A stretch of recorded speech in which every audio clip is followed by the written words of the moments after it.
Is it anyone's first time here at the Rabbit Hole? Okay, yeah. So for those of you who don't know, the Rabbit Hole is a karaoke bar. We do karaoke every single goddamn day. It's a lot. But with a karaoke bar, there's a lot of different territory it brings in, right?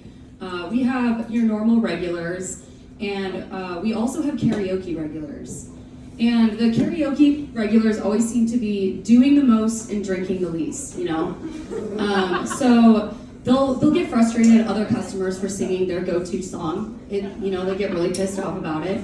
And, they'll come up to me and only get waters the whole night. And they'll also come up to me and ask if I have smelling salts on me. I don't. But one of my favorite stories I had from a karaoke regular, he's walking off this little stage area, he's wiping the sweat from his brow after singing Life is a Highway, and he's like, I'm gonna close out. I was like, okay, cool, my pleasure, please leave. And he was like, so Courtney, I'm not able to tip you with money. I was like, okay, that's fine, you never do anyways. He's like, but I want to tip you with something else. I was like, okay. What's that? He says, I want to tip you with energy. I'm like, what do we got? An hour till the last call. I can take some good vibes right now. So he grabs my hands and he extends his energy to me. And I accept it. And he walks out, and I immediately clock out and go home, because what he didn't inform me was that he was tipping me with sexual energy. I was in heat for like 3 days straight after that. It was exhausting. But the other week I saved a cat. Yeah, I saved a cat, Good Samaritan. I ran up to me on the street and it looked like it had a home, so I picked it up and I did the right thing. I was planning to take it to the nearest vet to see if it could, locate its owner with the microchip. I planned to do that, but first I decided to take it home to have a little sleepover. So I did that. We had a little sleepover, and then next morning, first thing I did was take it to the vet. And I'm excited because the owner is going to be so goddamn grateful for me. They're going to be so excited, right? Like, thank you so much. We were so worried about Sprinkles. I was so worried, and you know what? Here's $100 for your trouble. That's kind of what I was expecting. But the vet tech comes in and she's like, hey, the owner's going to be calling you shortly, but just want to give you a warning, she's a little pissed off. I was like, why would this lady be pissed off? Like, I just saved her cat. But whatever. So I answer the phone, I'm like, hi. And she's like, hi. I'm the one who saved your cat. And she's like, yeah, save. Are you sure you didn't take him? It's like, no, I just found him on the street. I wanted to bring him back to the owner. And she was like, yeah, well, he's an outdoor cat. He usually is at the door 10 p.m. every single night scratching for food. Me and my husband were up all night worried sick. And I was like, I'm sorry, I saved your cat from the dangers of the streets of Chicago. And so I get pissed because this lady's not grateful at all. I'm like, is your husband an outdoor cat too? Does he scratch at the door when dinner's ready? Or, is he neutered? Or do we have to worry about him overpopulating the streets of Chicago? But regardless, the cat got home safely. Everything ended up okay. I'm just not allowed near any animal shelters or within 50 feet of a dog park anymore. So that's fine.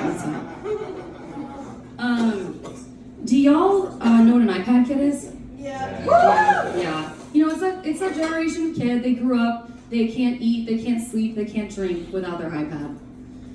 And I like to call my vagina an iPad kid because the way a child born in 2009 is with their iPad, my vagina is to a vibrator.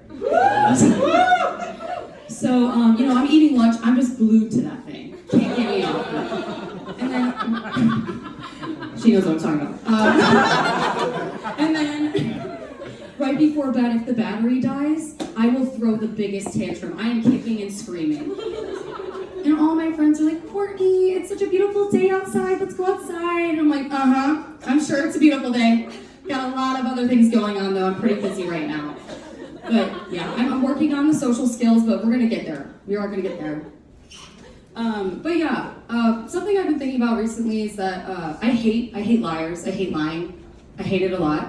And one thing I noticed is that weathermen, they tend to lie, right? You know, you never know what the temperature's actually going to be. And I find this to be personally offensive because I get horny during thunderstorms.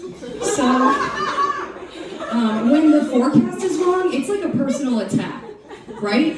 So, you know, I'm watching the news, the radar comes on, and the weatherman's like, there's a 70% chance of scattered thunderstorms tonight.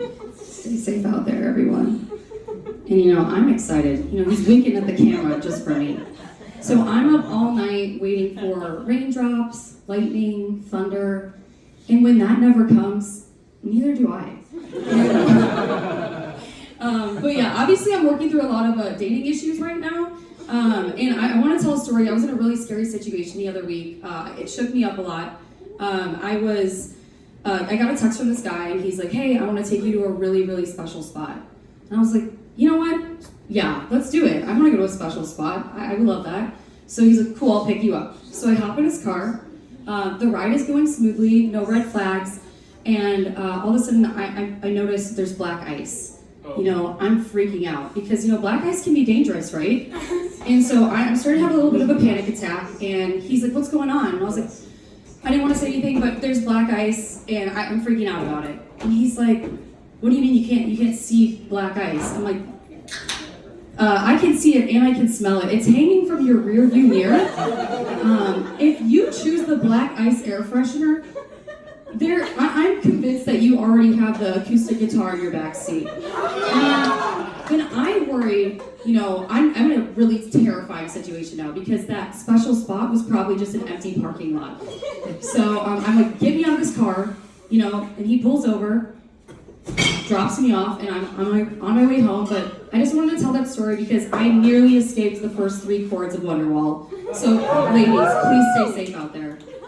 But I'm gonna get out on this one. I used to work in an office. I don't anymore, obviously. And it was kind of awkward being in the office because I just felt kind of like the odd one out. And I really attribute that to my tattoos. Not a lot of people in the office had tattoos, so I get the same kind of questions on repeat, like, you know, did they hurt? What do they mean? And how many do you have? And it did get kind of annoying, but those questions I can deal with, right? It's just when people would come up to me completely unprompted and start telling me their ideas for their tattoos. Like, I don't give a shit what's on my own arm. I'm not gonna care what's going on yours. So, you know, Ollie from sales will come up to me and he'll be like, Courtney, I have 3 ideas for tattoos this summer. I'm like, that's great. I can name 3 women that don't feel safe in the break room with you. All right, back to the